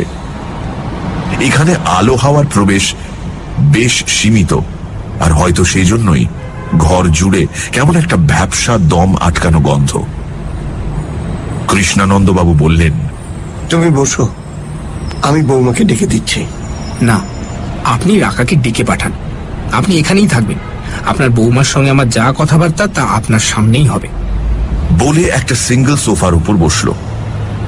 সঙ্গে সঙ্গে ওর মনে হলো যেন ওর পিঠের নিচে সোফার ভেতরে একটা মোটা সাপ কিলবিল করে নড়ছে। অন্য সময় হলে ও হয়তো চিৎকার করে লাফ দিয়ে উঠত, কিন্তু এরকমই কোনো কিছুর জন্য প্রস্তুত ছিল বলে যথাসাধ্য নির্বিকার মুখে বসে রইল। কৃষ্ণানন্দ বাবু ঘর থেকে বেরিয়ে গেলেন। একটু বাদেই ফিরে এলেন। তার পেছনে পেছনে এলেন একজন স্থূলকায়া বয়স্কা মহিলা, আর তার পেছনে রাকা।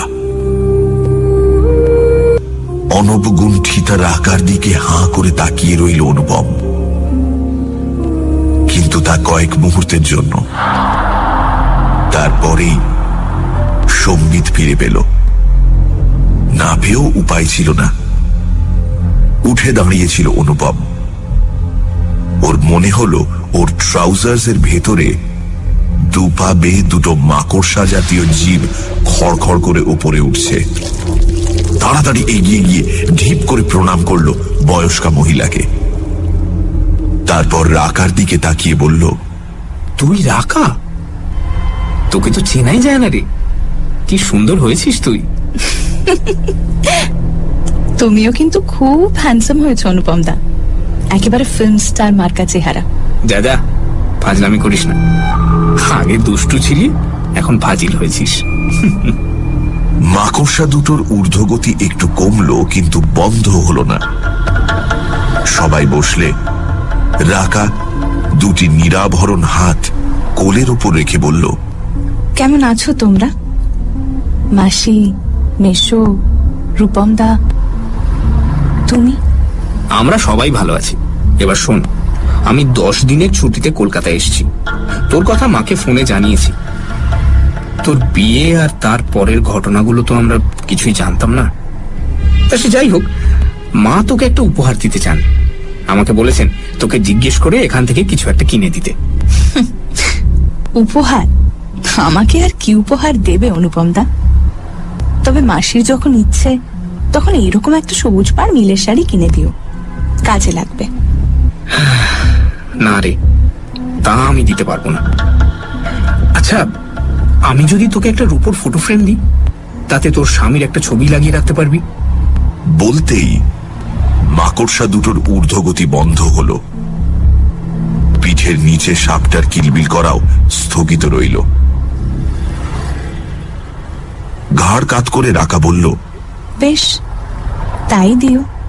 বলতে গিয়ে ওর ঠোঁটের কোণে একটা ক্ষীণ হাসির রেখা ফুটে উঠল, যে হাসির অর্থ একটাই। অনুপম বুঝল ওর কাল রাতের ইঙ্গিতটা রাকা ধরতে পেরেছে। অনুপম বলল, রাকা, এরম ভাবে কতদিন চালাবি বলতো? পড়াশোনাটা আরেকবার শুরু কর না। বাড়িতে বসেই পড়, অন্তত বিয়েটা পাশ কর। একটা না একটা সময় তো তোকে নিজের পায়ে দাঁড়াতেই হবে, তাই না? কোথায় নিজের পায়ে দাঁড়াবো অনুপম দা? আর কি হবে পড়াশোনা করে? বাড়ি থেকে বেরোতেই পারি না। একটা মেয়েদের গানের স্কুলে ভর্তি হয়েছিলাম, সেখানে এমন উৎপাত শুরু করলো যে লজ্জায় পালিয়ে এলুম। সেখানে নিশ্চয়ই কিছু অসৎ লোক ছিল, সেই জন্যই তো স্বামী তোকে বাধা দিয়েছেন। কিন্তু এরকম ভাবে তো চলতে পারে না। আচ্ছা, আপনারা কিছু ভেবেছেন? আপনাদের অবর্তমানে রাকা কোথায় যাবে, কি করবে? কৃষ্ণানন্দবাবু বললেন, ভেবেছি বাবা, অনেক ভেবেছি, এখনো ভাবছি। কোনো সমাধান সূত্র আমি খুঁজে পাইনি। আমাদের শরিকে শরিকে প্রবল ঝগড়াঝাটি, তাদের মধ্যে কোথাও আশ্রয় পাবে বলে তো মনে হয় না। পেলেও সেখানে সসম্মানে থাকতে পারবে বলে তো মনে হয় না। আবার দেখো, ওর বাপের বাড়ি বা মামার বাড়ির দিকটাও ফাঁকা। যারা আছেন তাদের কারোরই আর্থিক অবস্থা ভালো নয়। ও এখন আমার মেয়ে, আমি আবার ওর বিয়ে দিতে চাই, কিন্তু পাত্র পাবো কি করে? যে কজন কথাবার্তা বলতে এসেছিল সব ভয় পেয়ে পালিয়েছে। নীলাঞ্জনকে দোষ দিতে পারি না, পরে জানতে পেরেছি তাদের সকলেরই লক্ষ্য ছিল হয় আমার টাকা নয় ওর রূপ। একটা পরিচ্ছন্ন সুন্দর সংসার গড়ে তোলা সত্যি বলতে কি কারোরই উদ্দেশ্য ছিল না। নিজের পায়ে না দাঁড়াতে পারলে ও যে কোথায় যাবে জানি না। রাকা তোমার স্নেহের পাত্রী, দেখো না বাবা, যদি ওর জন্য একজন উপযুক্ত পাত্র জোগাড় করে দিতে পারো। এই কথার মধ্যে রাকা উঠে ঘর থেকে বেরিয়ে চলে গেল। অনুপম উঠে দাঁড়ালো, বলল, ঠিক আছে, দেখি উপযুক্ত পাত্র একজন জোগাড় করতে পারি কিনা। অবশ্য তাকে যদি রাকার পছন্দ হয়। বাবা, চলি। এসো বৌমা, আমরা অনুপমকে গলির মুখটা পর্যন্ত এগিয়ে দিয়ে আসি। কলকাতায় তখন সন্ধে নেমেছে। সদর দরজা খুলে দেখা গেল গলিটা বেশ অন্ধকার। কেবল তার মুখের কাছটা বউবাজার স্ট্রিটের দোকানগুলোর উজ্জ্বল আলোয় কিছুটা আলোকিত হয়ে আছে। তিনজনে গলি দিয়ে দুপা এগুতেই হঠাৎ চারজন লোক ওদের ঘিরে ফেলল। তাদের একজনের হাতে সাইকেলের চেন, অন্য তিনজনের হাতে লোহার রড। আরো দুটো লোক দেখা গেল নিঃশব্দে গলির মুখে এসে দাঁড়ালো যাতে কেউ ভেতরে ঢুকতে না পারে। চেনওয়ালা চেনটা ঘোরাতে ঘোরাতে অনুপমকে বলল, এই যে চাঁদু, কলকাতায় এসে রংবাজি করছো, ভুলে যেও না এটা তোমার বিলেত নয়। আবার মেয়ে ছেলেদের সাথে চক্করও চালাচ্ছ দেখছি। এমন শিক্ষা দেও যে রংবাজি জীবনের মতো ভুলে যাবে, বুঝেছ? একজন রডওয়ালা বলল, মালটা কিন্তু খাপছে ওস্তাদ। কৃষ্ণানন্দ বাবু বললেন, কে তোমরা? চেনওয়ালা বলল, কে আমরা এক্ষুনি দেখতে হবে। বুড়োটাকে চপ্পল দে তো। বলা মাত্র 2 নম্বর রডওয়ালা কৃষ্ণানন্দ বাবুর গলা ধরে তাকে দেয়ালের গায়ে ঠেসে ধরল। শান্ত গলায় অনুপম বলল, ওর গায়ে হাত দিও না, সাবধান করে দিচ্ছি। চেনওয়ালা বলল, ওরে আমার লাইটু চাঁদ, উনি সাবধান করে দিচ্ছেন। ওরে তোরা সাবধানে থাকিস রে। শিখনা, তুই আর ছুটে এই লোকটা আচ্ছা করে ঝাড়তো, ঠ্যাং ভেঙে দিবি যেন হাঁটতে না পারে। আমি আবার সাবধান করে দিচ্ছি, তোমরা চলে যাও। চাপ সালা, তখন থেকে সাবধান সাবধান করছে। ওস্তাদ, আমার পেটের উপরে কি একটা কিলবিল করছে, সাপ নাকি? কলকাতায় সাপ হলে হবে, কামড়ালে দেখা যাবে। তুই বুড়োটাকে ধরে রাখ। বাকি 2 রডওয়ালা বলল,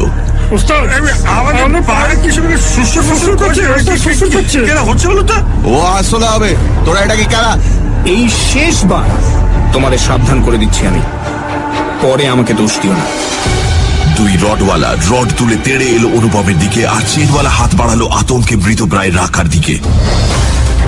হঠাৎ অনুপমের গলা দিয়ে একটা রক্ত জল করা হুঙ্কার বেরিয়ে এলো।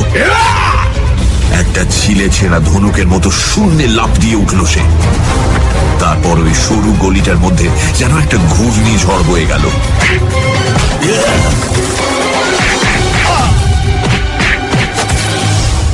1 মিনিটও লাগলো না, দেখা গেল 3 রডওয়ালা ঘাড় মুচড়ে 3 দিকে পড়ে আছে। তাদের মুখ রক্তাক্ত, হাত পা গুলোর অবস্থাও খুব স্বাভাবিক নয়, আর চেনওয়ালা অনড় হয়ে মাটিতে পড়ে চেঁচাচ্ছে, গলির মুখে দাঁড়িয়ে থাকা একজন ঘুরে দাঁড়িয়ে কোমর থেকে পিস্তল বের করতে না করতেই একটা লোহার রড ঘুরতে ঘুরতে এসে তার মাথায় লাগলো, আর সে বলে আর্তনাদ করে উল্টে পড়ে গেল। শস্যজন বুদ্ধিমান লোক, সে আর দাঁড়ালো না, সামনের ভিড়ে মিশে গেল। অনুপম চেনওয়ালাকে কান টেনে দাঁড় করিয়ে দিল। দেখা গেল সে সোজা হয়ে দাঁড়াতেই পারছে না, একদিকে বেঁকে রয়েছে। তার গালে ঠাস করে একটা চড় মেরে অনুপম বলল, তোদের নীল অ্যাম্বাসেডারটা আছে এখনো? লোকটা হাউ হাউ করে কেঁদে উঠল। একটা ভাঙা দাঁত থুক করে মুখ থেকে বের করে নিয়ে বলল, আর মারবেন না স্যার, যা বিলিদি মারবেন এসেন, তারপর আর দিশি চর্তাবো ছাড়াবেন না। অ্যাম্বাসেডার স্যার, আপনি সেটাও জানেন? আছে স্যার। তোর সাগরেদের সেই পর্যন্ত নিয়ে যেতে পারবি না? আমি সাহায্য করবো। পারবো স্যার, আপনি যান স্যার, আমি ঠিক চলে যাবো স্যার। তাহলে যা, ভবিষ্যতে কখনো যদি এখানে দেখি, আমি তোদের জ্যান্ত চামড়া খুলে নেব, মনে রাখবি। ভাগ। হ্যাঁ স্যার, মনে রাখবো স্যার।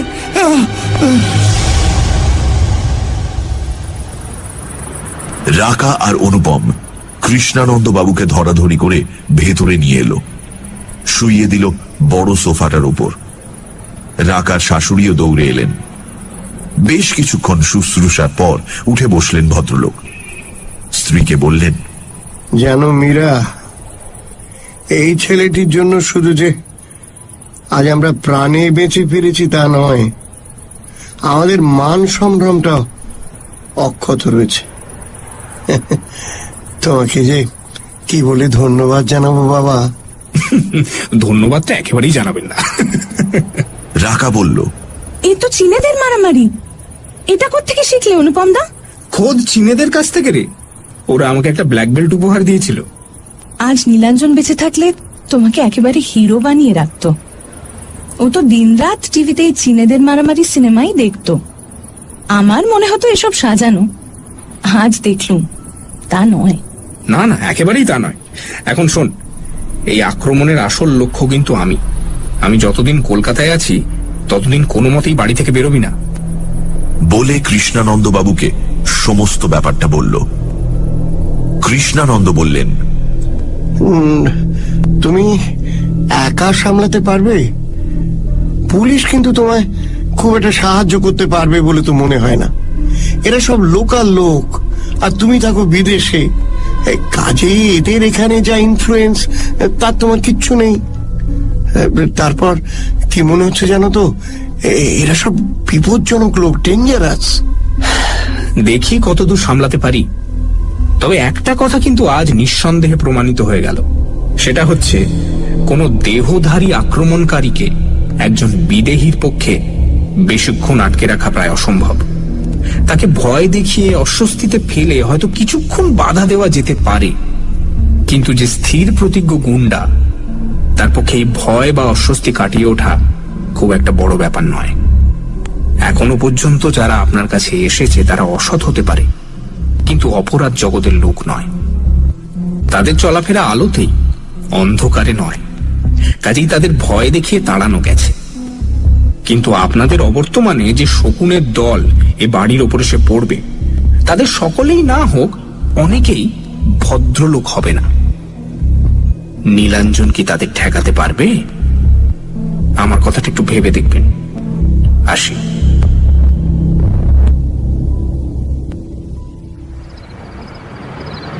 অনুপম যখন শ্যামপুকুর ফিরল তখন প্রায় 8টা বাজে। ঝন্টু বসে বসে খবরের কাগজ পড়ছিল। ওকে দেখে ধমকে উঠল। কোথায় ছিলি এতক্ষণ? আমি এদিকে চিন্তা করতে করতে অস্থির। সাধুচরণ বললো যে তুই নিজেই বেরিয়েছিস ট্যাক্সি নিয়ে। কোথায় গেছিলি? অনুপম খাটের উপর চিৎপাত হয়ে শুয়ে পড়ল। বলল, আগে সাধুচরণকে 1 কাপ চা দিতে বল, তারপর বলছি। বাবা। চা খেতে খেতে রাকার সমস্ত কথা বলল অনুপম। তারপর জিজ্ঞেস করল, আচ্ছা ঝন্টু, রূপোর ফটো ফ্রেম কোথায় পাবো বলতে পারবি? আরে দূর তোর ফটো ফ্রেম। তুই কি আরম্ভ করেছিস বলতো? হরিরাম বাজাজকে সামলাতেই হিমশিম, এরপর কোত্থেকে নীলাঞ্জন মুখুজ্জের ভূত জুটে আনলি ভাই? আহা, আমি কি ইচ্ছে করে এনেছি নাকি? এসে গেলে আমি কি করব? কি করবি মানে? দেখ অনুপম, ভূত গ্যাস খায় এরকম কথা আমি বাপের জন্মে শুনিনি ভাই। তুই ভাবছিস গ্যাস খাইয়ে ভূত তাড়াবি, এই তো? তুই একটি আস্ত পাটা, বুঝলি? ওই ওই কৃষ্ণানন্দ বাবুকে ওঝা রাখতে বল। হ্যাঁ, ঝেড়ে ভূত ভাগিয়ে দেবে। রাম রাম রাম রাম রাম রাম। তা হয় না রে। কৃষ্ণানন্দ বাবু তো নীলাঞ্জনকে ভাগাতেই চান না, অথচ রাখার একটা ব্যবস্থা করতে চান। আর ভূত যে গ্যাস খায় না তোকে কে বললো? তুই যে পুজো করিস, মন্ত্র বলিস, সেগুলো কি দেবতাকে গ্যাস দেওয়া নয়? তা দেবতা যদি খেতে পারেন, অপদেবতা খাবেন এরকম কোনো আইন আছে নাকি? তুই একটা জিনিস বুঝতে পারছিস না, নীলাঞ্জন এতদিন মানে জীবিত এবং মৃত অবস্থায় রাকার সঙ্গে যে ব্যবহার করে এসছেন সেটা সবাই নিন্দে করেছে, সমালোচনা করেছে। অথচ উনি জানেন উনি যা করছেন সেটাই ঠিক, যুক্তিযুক্ত। আজ আমার কাছে সমর্থন পেয়ে আমার প্রতি নীলাঞ্জন যথেষ্ট মানে ইয়ে হয়ে পড়েছেন, বুঝতে পারছি। মনে হচ্ছে একটা রফা হলেও হয়ে যেতে পারে। বলতে না বলতেই ফোন বেজে উঠল। বাজাজের ফোন। বললেন, অনুপম বাবু, আপনি আমার লোকেদের ড্যামেজ করিয়ে দিয়েছেন। এদের সারাই করতে আবার ভালো রকম পয়সা খরচ হবে। কাজে 5টাও নয় 3টে ফ্ল্যাট আপনারা পাবেন। বলেন কি? আপনার করুণা তো হৃদয়ে একেবারে গাঁথা হয়ে গেল। আমি কাল দুপুর 12টা পর্যন্ত অপেক্ষা করব। যদি আমার প্রস্তাব না মেনে নেন তাহলে যা ঘটবে তার জন্য আমাকে রেসপন্সিবল করবেন না। কি যে বলেন, তা কখনো পারি? বাজাজ দুম করে ফোন রেখে দিলেন। অনুপম তখন ব্যারিস্টার গুপ্তকে ফোন করে সব ঘটনা জানালো। ভদ্রলোক পুলিশ প্রোটেকশন না নেওয়ার জন্য প্রথমে ওকে একটু বকাবকি করলেন, তারপর প্রশ্ন করে করে রাকার ব্যাপারটা জেনে নিলেন। সব শেষে জানালেন যে তার সাহায্য নিতে অনুপম যেন বিন্দু মাত্র দ্বিধা না করে, কারণ উনি আর নির্মল বাল্যবন্ধু, এক স্কুল এক কলেজ। শুতে যাবার আগে আবার ফটো ফ্রেমের কথাটা তুলল অনুপম। ঝন্টু বলল, হ্যাঁ, ও জিনিস তো বউবাজারেই পাবি। 2-4টে দোকান খুললেই মনের মতো ফ্রেম পেয়ে যাবি। Good night. সকালবেলা ব্রেকফাস্ট খেয়ে 10টা নাগাদ বেরুলো অনুপম। প্রথমে গেল বউবাজার। একটা দোকানে ফ্রেম পছন্দ হলো, সেটা পালিশ করতে দিয়ে সন্ধেবেলা ডেলিভারি নেবে বলে চলে গেল আলিপুর কোর্টে। 4 নম্বর বার লাইব্রেরিতে পঙ্কজ পাল চৌধুরী অদ্ভুত ব্যবহার করলেন ওর সঙ্গে। প্রথমত চিনতেই পারলেন না, তারপর বেশ অভদ্রভাবেই ওকে বলে দিলেন যে তার পক্ষে অনুপমকে কোনো রকম পরামর্শ দেওয়া সম্ভব নয়। অনুপম জিজ্ঞেস করল, ব্যাপারটা কি বলুন তো? পরশুদিন আপনি আমাকে সব রকম সাহায্য করবেন বললেন, আর আজই কথা বলছেন কেন? পরশু পর্যন্ত জানতুম আপনি একজন ভদ্রলোক, আমার সাহায্যের আপনার দরকার আছে। আজ দেখছি তার আর কোনো দরকার নেই। এইবার ব্যাপারটা পরিষ্কার হলো। অনুপম সহাস্যে বলল,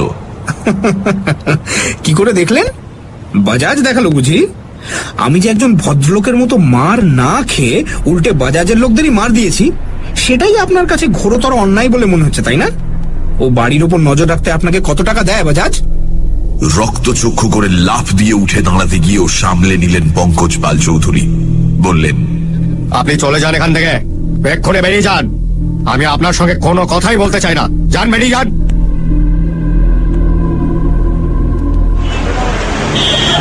নিউ মার্কেটে বাবা মার জন্য কিছু কেনাকাটা করে 4:30 নাগাদ ম্যাঙ্গো লেনে ঝন্টুর অফিস চলে গেল অনুপম। বলল, জন্তু, তুই কাজ ছেড়ে 5টার সময় বেরোবি তো? তোকে না তখন বউবাজার নিয়ে যাব, তারপর একটু এদিক ওদিক ঘুরবো। খেপেছিস নাকি? ভূতের বাড়িতে আমি যাব? নেভার। তুই তো বললি তোর সঙ্গে ভূতের কি ইয়ে হয়েছে, তাই ইয়ে হোক বা না হোক আমি যাচ্ছি না, ব্যাস। সব বাবা, ঠিক আছে, ভেতরে ঢুকবো না, বাইরে থেকেই ফ্রেমটা দিয়ে চলে আসবো। এই শোন, তুই কবে ফিরবি বলতো? বাড়িটার যদি কিছু নাই করিস তবে কেটে পড় না, ঝামেলা আছে। না রে ঝন্টু, কেটে পড়লে চলবে না। দুটো সমস্যা এখানে, তাদের সমাধান তো না করে যেতে পারি না। 10 দিনের ছুটির পুরোটাই কাটবে মনে হচ্ছে। তাছাড়া বোঝাই যাচ্ছে বাজাজ একটা শেষ লড়াইয়ের জন্য প্রস্তুত হচ্ছে। আমি এখন যদি কেটে পড়ি, ও দুঃখ পাবে না? সেজ পিসিমা, ছোট পিসিমা আর বাবার মামা পরিমল দাদু, এরা তো কলকাতাতেই আছে। ওদের বাড়ি একবার যাওয়া দরকার। ভাবছি কাল সারাদিনটা এই কাজের জন্যই রাখবো। পরদিন আত্মীয়দের বাড়ি ঘুরে ছোট পিসিমার বাড়ি রাত্রের খাওয়া সেরে অনুপম যখন শ্যামপুকুরে ফিরল, তখন বাজে প্রায় 10টা। ওর মনে হচ্ছিল আজ একটা কিছু ঘটবেই।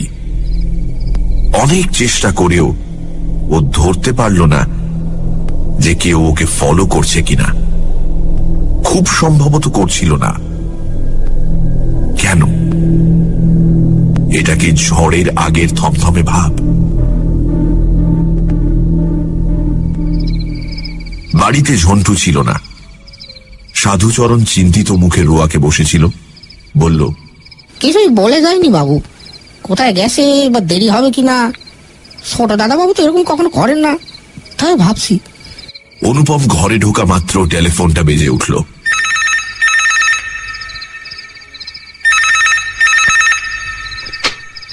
বাজাজের গলা। রূপম বাবু বাড়ি ফিরেছেন? আপনাকে তো আর একবার কষ্ট করে বেরোতে হবে। কোথায় যেতে হবে? সেটা একটা খুব ভালো জায়গা, আপনার মনের মতো জায়গা। সেখানে আপনার ফ্রেন্ড মিসেস রাকা মুখার্জি, তার শাশ, শাশুর আর আপনার ভাই সুব্রত বাবু আপনার জন্য অপেক্ষা করছেন। কোথায়? সেটা গেলেই দেখতে পাবেন। নিচে সদর দরজায় আমার গাড়ি অপেক্ষা করছে। ড্রাইভার আপনাকে নিয়ে যাবে। যদি না যাই? কাল সকালে ওই 4 জনের লাশ আপনার সদর দরজার সামনে দেখতে পাবেন।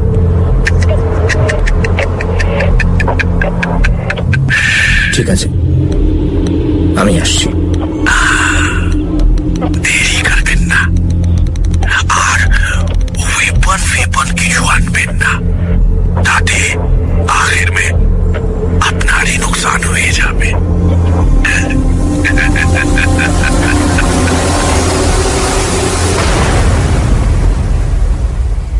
বাজাজ ফোনটা রাখা মাত্র ব্যারিস্টার গুপ্তকে ফোন করল অনুপম।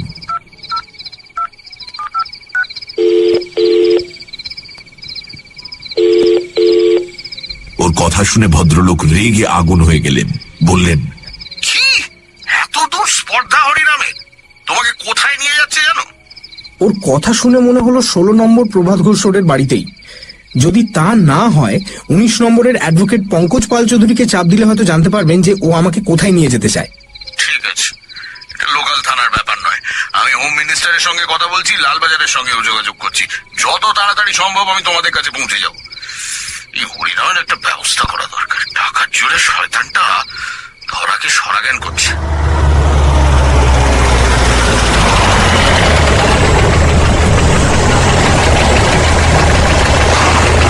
অনুপমের অনুমানই ঠিক। ওকে নিয়ে বাজাজের গাড়ি 16 নম্বরই ঢুকল। রাত তখন 11টা। রাস্তা জনহীন। দু একটা বাড়ির কয়েকটা জানালায় আলো জ্বলছে। তাদের মধ্যে একটা 19 নম্বর।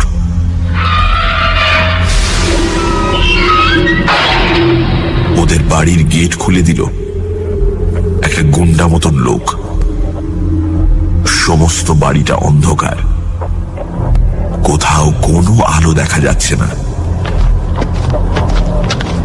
লনের সামনে গেট থেকে নেমে হেঁটে গিয়ে সদর দরজার সামনে দাঁড়ালো অনুপম। সঙ্গে সঙ্গে দরজাটা খুলে গেল। একটা লোক পেন্সিল টর্চের আলো দেখিয়ে ওকে বসবার ঘরে নিয়ে ঢোকালো। ভেতরটা গুমোট হয়ে রয়েছে। একটা ভ্যাপসা গন্ধ, অনেকটা রাকাতের বাড়িতে ঢোকবার সময় যে গন্ধ পেয়েছিল অনুপম, সেই রকম। অনুপম ঘরে ঢোকা মাত্র ফস করে একটা আলো জ্বলে উঠল। দেখা গেল ঘরের এক কোণে কৃষ্ণানন্দ বাবু, তার স্ত্রী আর রাকা মেঝের উপর বসে আছে। তিনজনের মুখেই ভয়ঙ্কর আতঙ্কের ছায়া। তাদের পাশে দাঁড়িয়ে আছে ঝন্টু। সেও ভয়ে আধমরা হয়ে রয়েছে। ঘরে একটা খালি বুককেস ছাড়া আর কোনো আসবাবপত্র নেই। জানলাগুলোয় ভারী পর্দা লাগানো রয়েছে যাতে কোনো আলো বাইরে না যায়। ঝন্টু বলল, এই অনুপম, তুই এলি কেন ভাই? জেনে শুনে বাঘের গুহায় এসে ঢুকলি? কেন এসেছি তুই তা বুঝবি না। তোরা এখানে এলি কি করে? আরে 5টার সময় অফিস থেকে বেরোনো মাত্র 4-5টা লোক আমাকে ঘিরে ফেললো। বললো হরিরাম বাবু ডাকছেন, এক্ষুনি যেতে হবে। কি করি, না গেলে তো জোর করে ধরে নিয়ে যাবে। ওদের সঙ্গে গাড়িতে গিয়ে উঠলুম, দেখি 2টো গাড়ি, একটায় আমি আর 2টো লোক। বললো আমাকে কৃষ্ণানন্দ বাবুকে গিয়ে বলতে হবে যে তুই গুরুতর ইনজিওর্ড, হাসপাতালে।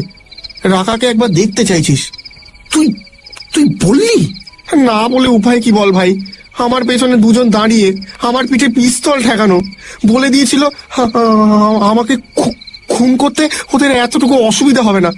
আমার কথা শুনে কৃষ্ণানন্দবাবু স্ত্রীও যেতে চাইলেন, হুড়মুড় করে ওরা বেরিয়ে এলেন। তারপরে এইখানে একটা সামান্য বাড়ির জন্য এত কাণ্ড করছে হরিরাম। কারণ আছে অনুপম বাবু। আপনি যদি আমাকে অপমান না করতেন আর আমার লোকগুলোকে না মারতেন তাহলে এত কাণ্ড করতে হতো না। এখন আপনার একটা উপযুক্ত শাস্তির ব্যবস্থা না করলে তো চলছে না।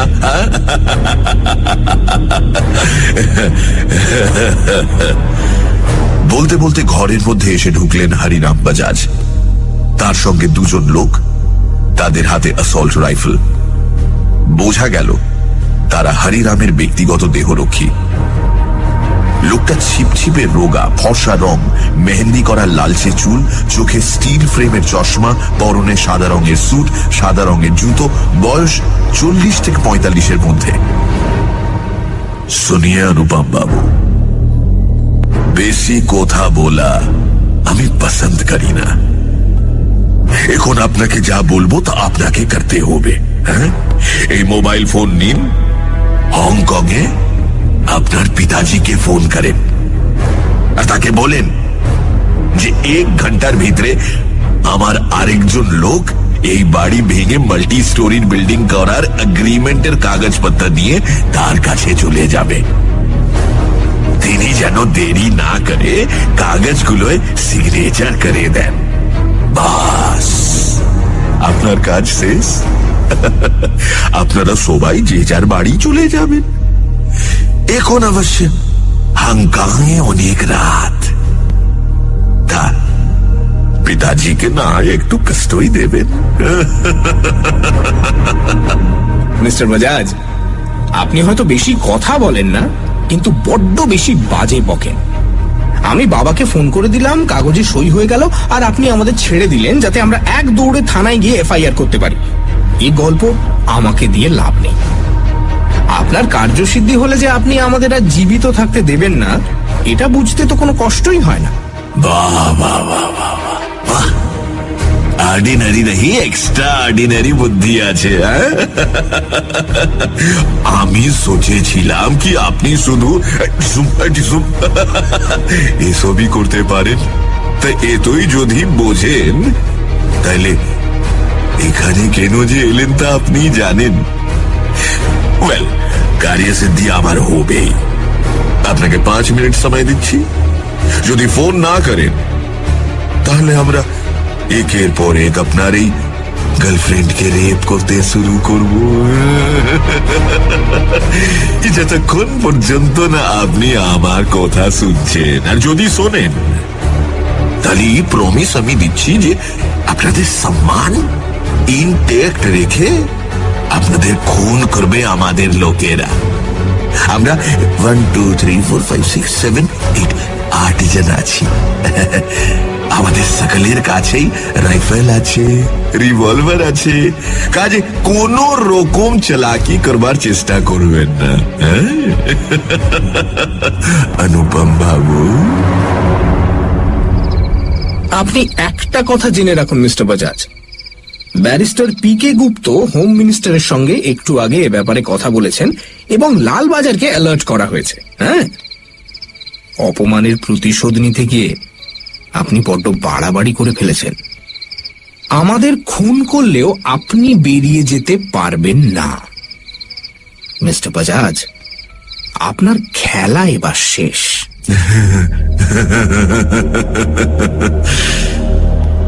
আমাকে ব্লাফ দিয়ে কোনো ফায়দা হবে না অনুপম বাবু। আমার খেলা এত সহজে শেষ হবে না। এবার বলেন, ফোন করবেন কি না করবেন? হ্যাঁ, করব। ফোনটা দিন।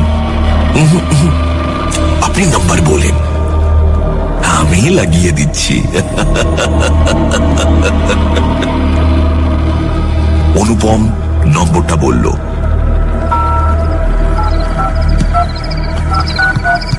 বাজাজ বোতাম টিপে ডায়াল করে ফোনটা কানের কাছে ধরেই সেটা বিদ্যুৎ বেগে সরিয়ে নিলেন।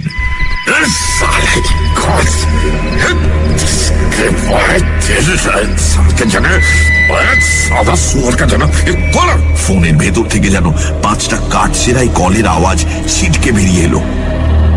বাজাজ দাঁতের ফাঁকে একটা অশ্লীল গালাগালি করে নম্বরটা রিডায়াল করলেন। আবার সেই একই ব্যাপার। অনুপম চট করে রাকার মুখের দিকে তাকালো, দেখলো ওর দিকেই তাকিয়ে আছে, ঠোঁটের কোণে একটা ক্ষীণ হাসির আভাস। বাজাজ বললেন, এই ফোনগুলো কোনো কাজের না। ইয়াকুব, যা তো, আমার গাড়িতে একটা ফোন আছে, আর নিয়ে আয়। ওটা জাপানি, গোলমাল হবে না, তাড়াতাড়ি যা। ওকে বস। বলে বেরুতে যেতেই একটা লোক দরজা দিয়ে মুন্ডু বের করলো, বিস্ফারিত চোখে বলল, दादा उधर उस बाथरूम में लाश पड़ा हुआ है, उस एकदम सड़ गया, बदबू मार रहा है। লাশ তো কি হয়েছে, খালি বাড়ি দেখে পাড়ার কেউ ঢুকে ঝুলে পড়েছে। তুই যা, সদর দরজায় গিয়ে দাঁড়া। अच्छा जा रहा हूँ मैं दादा, पर ऐसे ठीक नहीं लग रहा है। বলে মুন্ডুটা অদৃশ্য হলো, আর সঙ্গে সঙ্গে দোতলায় একটা পৈশাচিক গর্জন উঠল। সেই সঙ্গে ভারী পায়ের দুপ দুপ শব্দ। কতগুলো লোক আর্তনাদ করতে করতে দূর দূর করতে করতে সিঁড়ি বেয়ে নেমে এসে সদর দরজা দিয়ে বেরিয়ে গেল। সঙ্গে সঙ্গে কয়েকটা গুলির আওয়াজ। দুপ দুপ আওয়াজটা কিন্তু থামলো না, সেটাও সিঁড়ি দিয়ে নেমে এসে বসবার ঘরের দরজার সামনে দাঁড়ালো। এইবার হরিরাম বাজাজের মুখে আতঙ্কের ছায়া পড়ল। চিৎকার করে বললেন, আরে ক্যা হো রা ইয়ে সব? ইয়াকুব, মকবুল, আরে দরজায় ফায়ার করো, চালাও গুলি। কে গুলি চালাবে? দুজনের হাত এত কাঁপছে যে বন্দুক তুলতেই পারছে না। দরজার বাইরে আবার সেই পৈশাচিক গর্জন, আর সঙ্গে সঙ্গে দুপ করে ঘরের আলোটা নিভে গেল। অনুপম এই সুযোগটারই অপেক্ষায় ছিল। তৎক্ষণাৎ আন্দাজে বাজাজের মুখ বরাবর একটা প্রচন্ড লাথি চালালো। গাক করে শব্দ করে কেউ সশব্দে ধরাশায়ী হলো বোঝা গেল। পর মুহূর্তেই আলো জ্বলে উঠল। দেখা গেল রক্তাক্ত মুখে বাজাজ এবং বাকি দুজনও অজ্ঞান হয়ে মেঝেই পড়ে রয়েছে।